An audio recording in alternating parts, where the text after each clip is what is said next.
man jahila qimata alwaqti fasayati alayhi hinun ya'rifu qadrahu.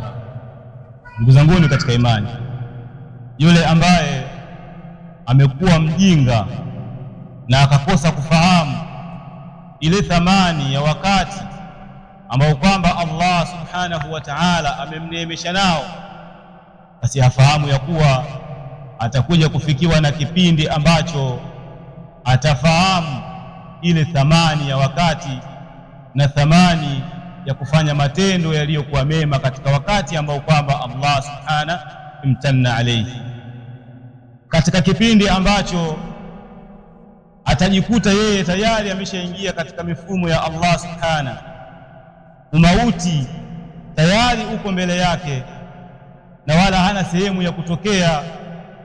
Ndipo ataanza mtu kulalamika na kuomba Allah subhanahu wa ta'ala amzidishie yeye umri, walakinna dhalika amrun mustahilun, lakini jambo hilo la kuzidishiwa yeye umri ni jambo ambalo haliwezekani tena.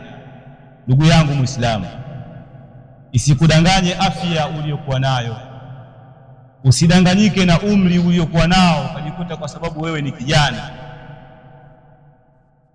Usikudanganye umri uliokuwa nao ukajikuta kwa sababu wewe ni kijana basi masala ya kufa kwa wewe yako mbali sana.